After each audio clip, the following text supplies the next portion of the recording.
For me, making art is a really sacred and special job. I'm so grateful that I'm not in a position yet where I have to use AI, and honestly, if I ever get to that point, then this is really not the job that I want to be doing.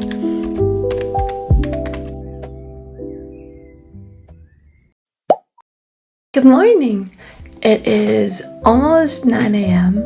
I thought today might be interesting to film what everyday day of a freelance artist looks like in the year of 2026. I'm sure you're aware that these past years have been quite rough on the art world, and there's still a lot of insecurity, not gonna lie. So I want to share that the reason I haven't been posting these last couple months really is that I actually for once have been quite busy. For a stretch of now almost 6 months, I've been having consistent work, not a full-time position, but just small gigs, small freelance commissions or bigger freelance commissions, just kind of feeding into each other.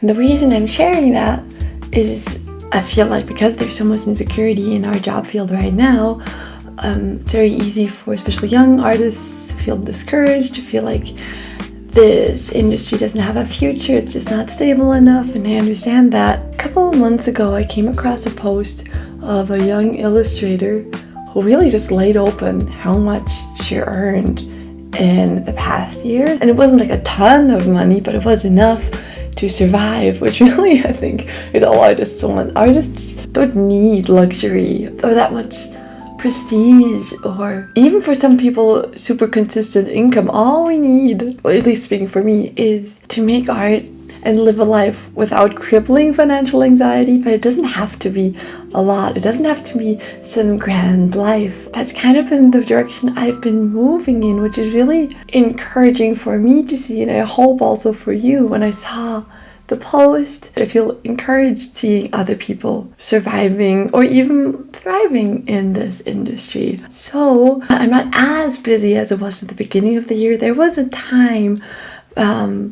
just a month ago, 2 months ago, when I've been juggling like 5 to 6 commissions at the same time, which that is too much.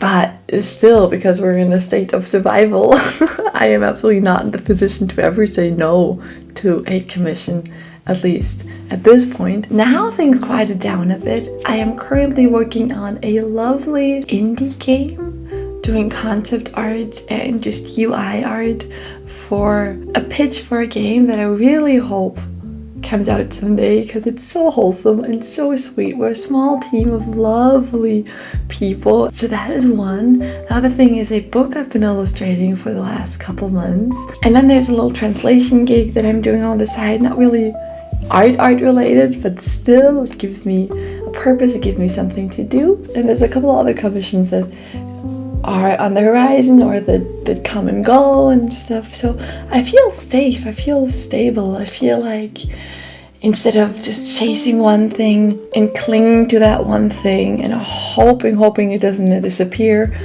there is a group of things, and it kind of gives me a sense of almost abundance in the art world that I hope will always be there. I really hope the need for art will always be there. I've heard this really encouraging argument by a video that Bobby Chu posted a couple weeks ago, where he kind of laughed about the fact that a lot of us artists were told to just, get a real job, study something more tangible than making money off of our dream. Especially, it's a cliche, but a lot of my Asian classmates have been told to, just study law, just become a lawyer or a doctor or something. And now these jobs are just as much under threat of being replaced by AI as artists were. I feel like it hit us first and it scared us first. But if everyone is under threat, if every driver is under threat, if all humans are under threat of losing their jobs, you might as well just do something that you truly enjoy and love.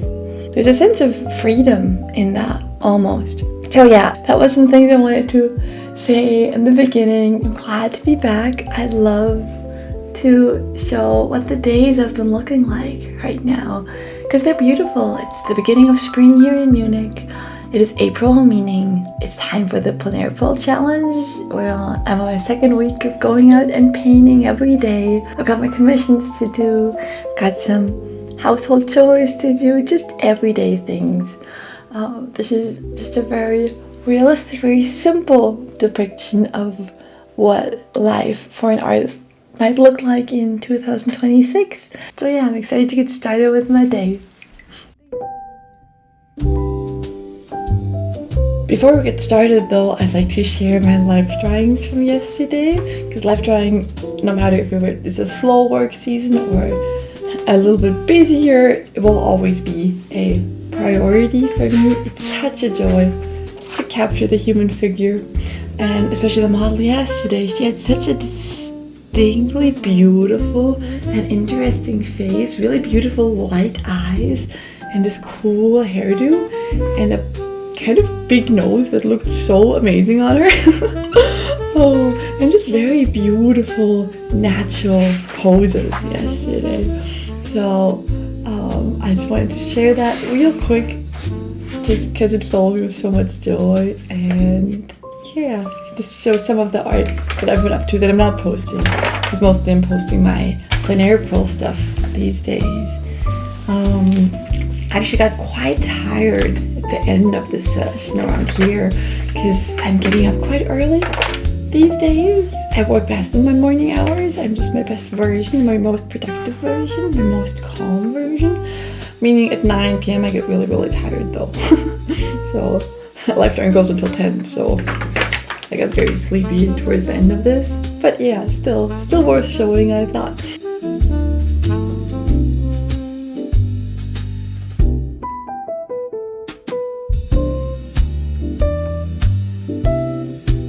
I'm starting on the children's book illustration, and it's set in Australia, so there's kangaroos involved.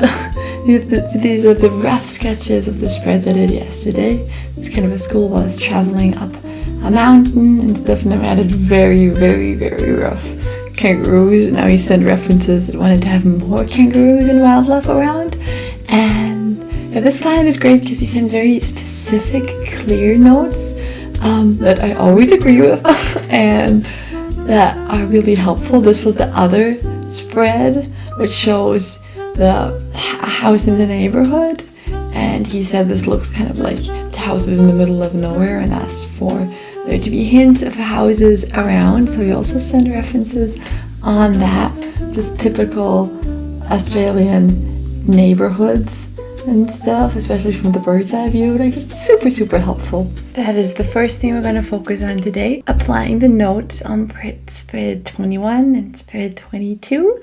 And then I'd also would love to move on to one or two new spreads to show the client something new and keep the project moving. We agreed on just finishing a sketch version of all the spreads that we have and the title page. Once that's all done, I'll just cruise through them all and do the line work and the color.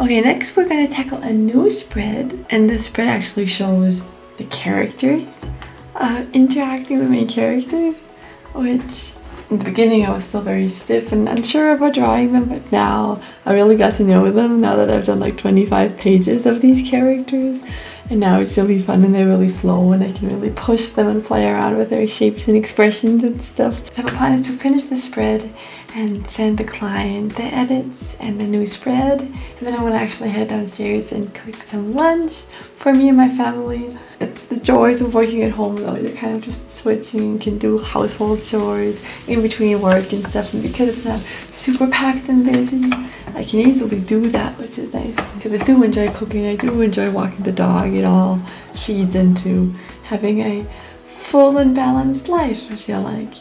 I noticed that I love working for like 10, 11 hours at my desk straight and really pushing, but it does really take a toll on you after a while. And right now, it feels kind of balanced, which is nice. A consistent theme of plein air April is my love for these smaller subjects, like the little green universes and worlds that are so small and easily overlooked.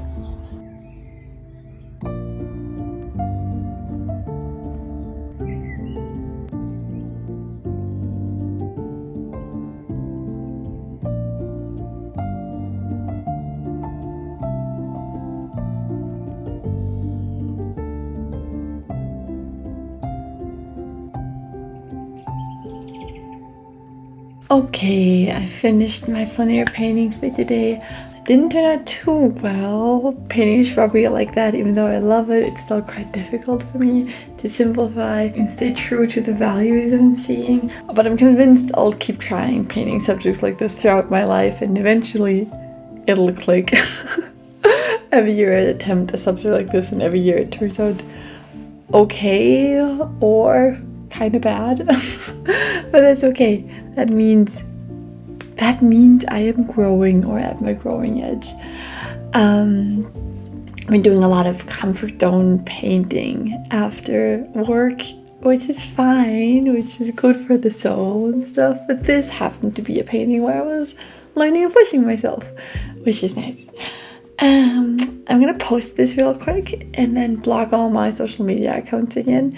I'm doing this every day that I have Instagram blocked on all devices pretty much, and then I spend like 10 minutes on it, checking everything from yesterday, uploading my new post for the day, and then immediately blocking everything again. Because the older I get, the more I realize that social media is really not where I want or should be spending the majority of my life as a young person or as a person in general. Anyways, gonna post this real quick and then get back to some clients and then maybe start translating, maybe do some tax stuff. Let's see what I feel like doing.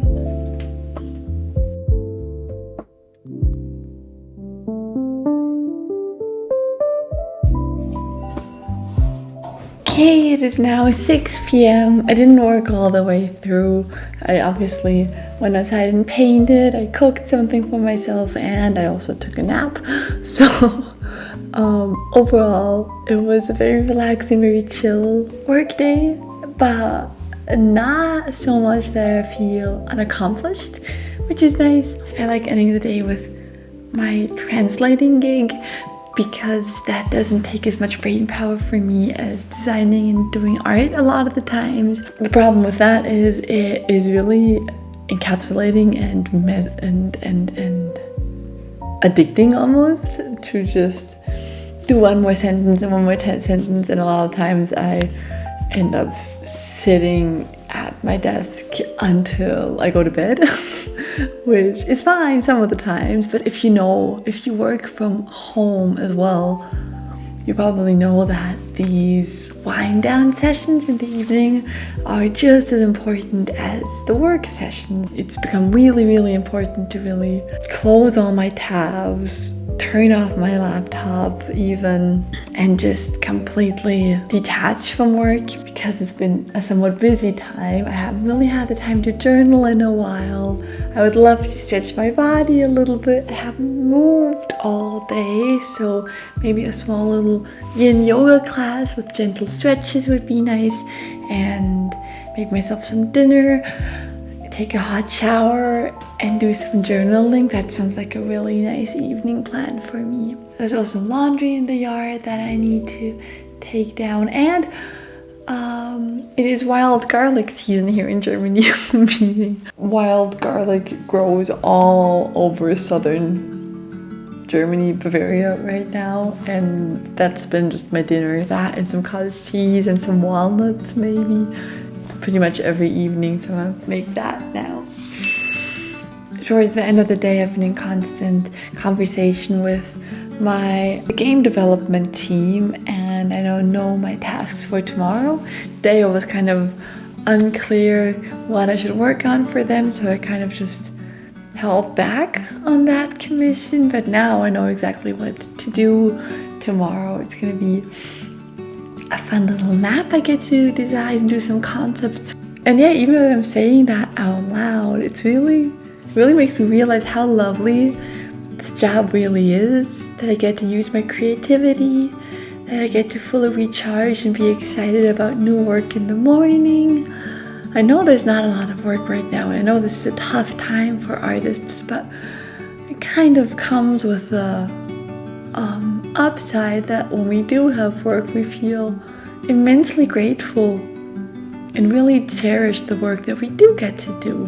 And especially if we have a team that does not push us to do AI-generated art, that does not push us to just crank out products, but really feel ourselves through the project and really put our heart and soul into our work. That is so special nowadays.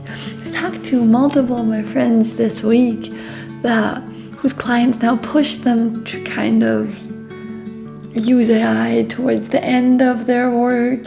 I have one friend who has such severe financial anxiety and sees other people making tons of money with AI that he did kind of slip and is now trying to implement it into his work. And this guy is an amazing artist, and an artist I truly respect, and a person I truly love, so I can't really hate him for it. Not to say that I'm not, of course, disappointed, but people need to make ends meet. I don't want to be on this channel shaming people for what they need to do to survive in this world. But I did get to make the point to him that, and of course I'm privileged with getting to live with my parents and not having to pay rent right now, but I'm so grateful that I'm not in a position yet where I have to use AI. And honestly, if I ever get to that point, then this is really not the job that I want to be doing. For me, making art is a really sacred and special job. And I feel like if it becomes anything other than that, if it really just becomes a way to make money or a way to crank out products, then I might as well just do another job. Maybe another job that does something good to the world. I don't know. Yeah, those are just some thoughts on AI and NFTs. I just got an email the other day again of someone on Kara asking if they could sell my art for NFTs, which I thought NFTs was dead by now, but I guess not. So yeah. To all the artists out there that are fiercely still making their own handmade, heartfelt art, I commend you. It is not easy these days, but I'm right there with you, and every day you do that, you're really doing an important part in balancing this fast and scary world, I think. Yeah.